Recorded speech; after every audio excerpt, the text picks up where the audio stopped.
हरियाणा 'ਚ ਹੋਈ ਧੋਖਾਧੜੀ ਦੇ ਤਾਰ ਜਾ ਕੇ ਪੰਜਾਬ ਨਾਲ ਜੁੜੇ ਨੇ। ਤਾਂ ਦੱਸ ਦਈਏ ਕਿ ਪੰਚਕੂਲਾ ਪੁਲਿਸ ਨੂੰ ਸਾਈਬਰ ਕ੍ਰਾਈਮ ਦੇ ਨਾਲ ਜੁੜੇ ਇੱਕ ਮਾਮਲੇ 'ਚ ਵੱਡੀ ਸਫਲਤਾ ਮਿਲੀ ਹੈ। ਪੁਲਿਸ ਨੇ 9 ਕਰੋੜ ਦੇ ਕਰੀਬ ਰੁਪਏ ਦੀ ਸਾਈਬਰ ਧੋਖਾਧੜੀ ਮਾਮਲੇ ਦੇ ਵਿੱਚ 2 ਮੁਲਜ਼ਮਾਂ ਨੂੰ ਗ੍ਰਿਫਤਾਰ ਕੀਤਾ ਹੈ। ਦੋਵੇਂ ਮੁਲਜ਼ਮ ਮੁਸ਼ਤਾਕ ਅਤੇ ਜਤਨ ਪਟਿਆਲਾ ਦੇ ਰਹਿਣ ਵਾਲੇ ਨੇ। ਪੁਲਿਸ ਨੇ ਖਾਤਿਆਂ ਨੂੰ ਜ਼ਬਤ ਕਰਕੇ 1.38 ਕਰੋੜ ਰੁਪਏ ਬਰਾਮਦ ਕਰ ਲਏ ਨੇ। ਮੁਲਜ਼ਮ ਪੀੜਤਾਂ ਨੂੰ WhatsApp ਦੇ ਰਾਹੀਂ ਲੁਭਾਉਂਦੇ ਸੀ ਅਤੇ ਉਹਨਾਂ ਨੂੰ ਕਈ ਗੁਣਾ ਮੁਨਾਫੇ ਦਾ ਲਾਲਚ ਦੇ ਕੇ ਨਿਵੇਸ਼ ਕਰਾਉਂਦੇ ਸੀ। ਪੁਲਿਸ ਧੋਖੇ ਦੇ ਨਾਲ ਦੇਸ਼ ਤੋਂ ਬਾਹਰ ਭੇਜੇ ਜਾ ਰਹੇ ਪੈਸੇ ਦੇ ਲਿੰਕ ਦੀ ਵੀ ਜਾਂਚ ਕਰ ਰਹੀ ਹੈ। ਪੰਚਕੂਲਾ ਦੇ DCP ਨੇ ਜਾਣਕਾਰੀ ਦਿੰਦੇ ਹੋਏ ਦੱਸਿਆ ਹੈ ਕਿ ਪੰਚਕੂਲਾ ਸੈਕਟਰ 7 ਦੇ ਇੱਕ ਵਪਾਰੀ ਤੋਂ ਧੋਖਾਧੜੀ ਦੀ ਸ਼ਿਕਾਇਤ ਮਿਲੀ ਸੀ, ਜਿਸ ਤੋਂ ਬਾਅਦ ਪੁਲਿਸ ਨੇ 2 ਦੋਸ਼ੀਆਂ ਨੂੰ ਗ੍ਰਿਫਤਾਰ ਕਰ ਲਿਆ।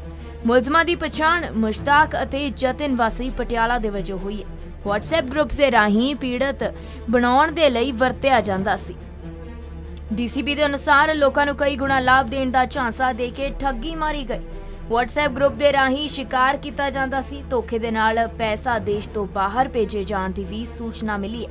ਇਸ ਸੰਬੰਧੀ ਵੀ ਜਾਂਚ ਕੀਤੀ ਜਾ ਰਹੀ ਹੈ। ਜੇਕਰ ਲੋੜ ਪਈ ਤਾਂ ਹੋਰ ਏਜੰਸੀਆਂ ਨੂੰ ਵੀ ਜਾਣਕਾਰੀ ਦਿੱਤੀ ਜਾਵੇਗੀ।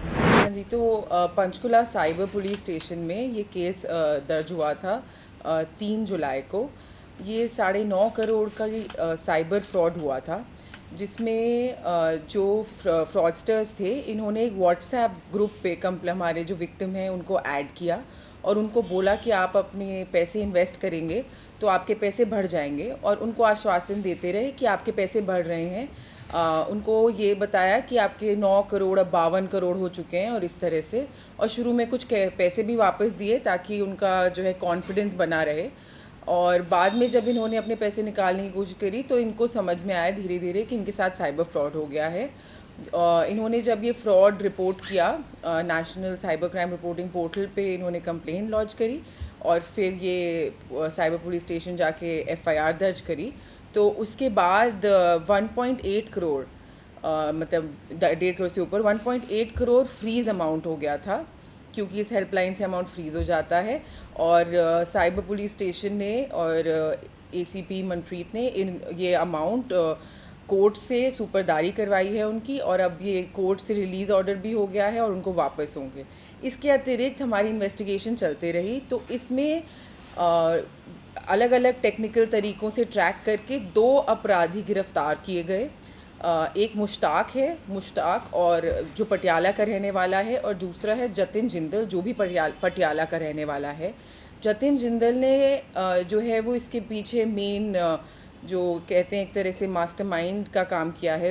उसने 4 लोगों को सैलरी पे रखा था इस साइबर फ्रॉड के लिए, और वो इन लोगों से फेक बैंक अकाउंट, मतलब जो लोग होते हैं उनके बैंक अकाउंट तो अपने ठीक ID पे लेते हैं, पर फिर वो अकाउंट इनको हैंड ओवर कर देते हैं।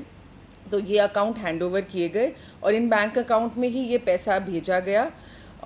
और अभी तक हम इसमें आगे भी चल रहे हैं कि और कितने लोग इन्वॉल्व हो सकते हैं। ये जतिन कमीशन बेसिस पे काम करता था, जितना फ्रॉड अमाउंट होता था उसमें से इसको कमीशन मिलती थी, और यही वो कमीशन से आगे सैलरी भी देता था लोगों को। अभी तक जो सामने आया है कि फाइनली ये पैसे इंडिया के बाहर जो कुछ हमारे अक्यूज़्ड हैं उनके पास भेजे जा रहे हैं। तो हमारा फोकस है इसमें आगे भी जितने लोग अरेस्ट हो सकते हैं वो भी किए जाएं, और जो हमारे विक्टिम हैं उनके ज़्यादा से ज़्यादा पैसे भी वापस किए जाएं। तो इसमें विक्टिम का कुछ देंगे जानकारी कि विक्टिम कौन था, कहाँ था? विक्टिम सेक्टर 7 के रेजिडेंट हैं, और इसके अलावा मतलब उनकी प्रिवेसी कंसर्न्स की वजह से हम ज़्यादा डिटेल्स नहीं देना चाहेंगे, पर उनके साथ भी हम कॉन्स्टेंटली टच में हैं कि उनके जो पैसे हैं वो, नहीं तो विक्टिम को मुश्किल होती है कोर्ट से रिलीज़ कराने के लिए। तो इसमें भी पुलिस ने उनका पूरा साथ दिया और उनके साथ जाके ही ये पैसे रिलीज़ के ऑर्डर करवाए हैं। तो जो फ्रीज़ अमाउंट है वो रिलीज़ हो जाता है। जैसे कि हम लोगों को जानकारी भी देते हैं कि पहले तो हमें साइबर अपराध का विक्टिम बनने से खुद को रोकना है, और अगर आपके साथ ऐसा हो भी जाता है तो जितने जल्दी से जल्दी आप ये कंप्लेंट लॉन्च करेंगे आपका अमाउंट फ्रीज़ हो जाता है, यानी जिसके खाते में गया है वहाँ रोक लिया जाता है बैंक द्वारा, या जो 1930 नेशनल साइबर हेल्पलाइन है उस द्वारा, और फिर ये पैसा वापस आने में आसानी हो जाती है। भले ही मतलब दूसरी तरफ इन्वेस्टिगेशन और अरेस्ट चलता रहे, जो फ्रीज़ अमाउंट है ये वापस आ जाता है। जो आरोपी थे कितने पढ़े लिखे थे, कुछ अगर की जानकारी? जी, इनमें से एक आरोपी तो बीएससी आईटी था, तो उसको कंप्यूटर का ज्ञान था और इसी कारण वो उसको कंप्यूटर का भी ज्ञान था और इसी को उसने इस्तेमाल करके इस वारदात जतिन जिंदल है जो पटियाला का है। जो मुश्ताक है उसको उसने सैलरी पे रखा था और ये जो छोटे मतलब जैसे अकाउंट प्रोवाइड कराने के काम होते हैं इस तरह के काम कराना, पर हाँ दोनों ही भागीदार थे इसमें। उनको पता था वो क्या काम कर रहे हैं कि ये साइबर फ्रॉड कर रहे हैं और ये अपना एक तरह से इसको बिज़नेस की तरह ही चला रहे थे और इनके पूरे एक्सपेंशन के भी प्रोग्राम था कि हम और इसको बढ़ा के अपना एक ऑफिस भी खोल लेंगे और किस तरह से लोगों से ठगी करी जाएगी। जैसे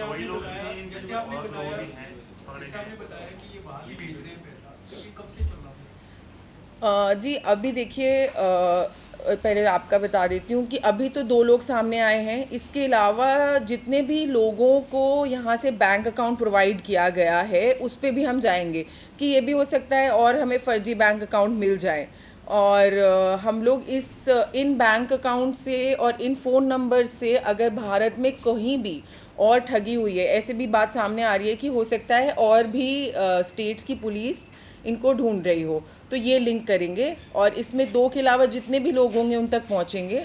इसकी डिटेल्स अंडर इन्वेस्टिगेशन है तो हम शेयर करेंगे तो शायद कॉम्प्रोमाइज़ हो जाए, पर हाँ इसमें आगे जितने भी लोग होंगे उन तक पहुंचेंगे।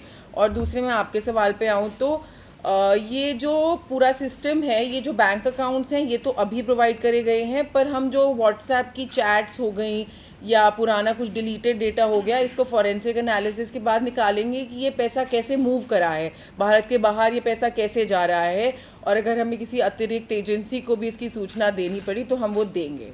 जो आपकी शिकायत करता है वो करते क्या है? बिजनेसमैन है क्या?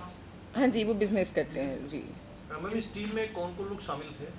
इस टीम में एसीपी मनप्रीत सुदन है, उनकी लीडरशिप के under SHO cyber inspector Lalit और हमारे आईओज़ हमारे 2 आईओज़ थे, IO sub inspector Sukhvinder Singh और रेडिंग टीम में कांस्टेबल सुनील कुमार।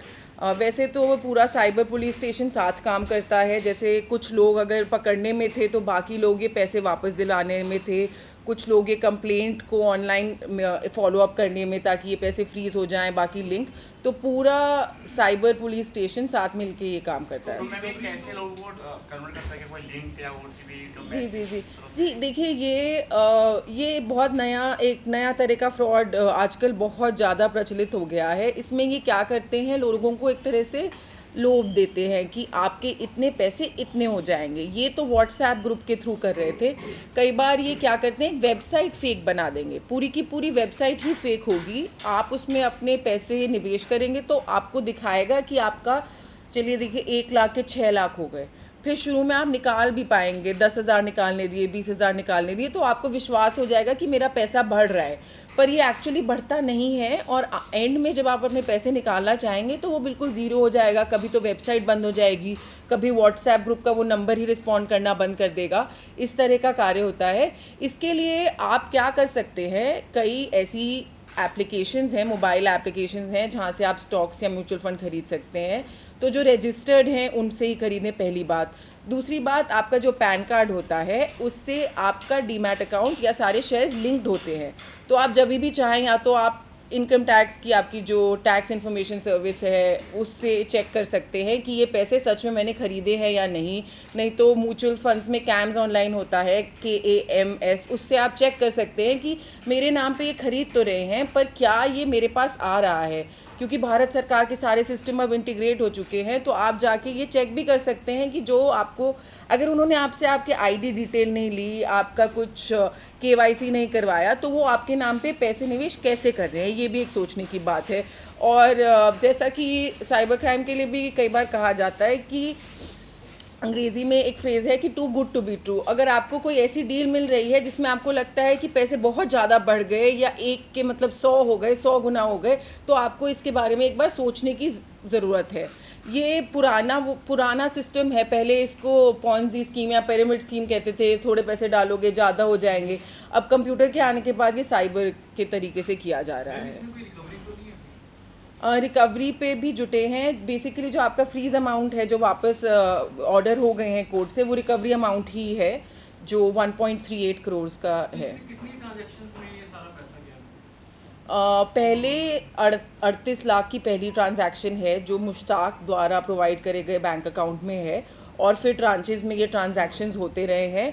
तो जो हमारे पास अलग अलग बैंक अकाउंट्स हैं और अलग अलग लेयर्स हैं कि पहले इसको गया पहले इसको गया, तो उसको हम अभी ट्रैक करें कि एग्जैक्टली कितने बनेंगे। बट फर्स्ट ट्रांजैक्शन मुश्ताक के खाते में 38 लाख की है।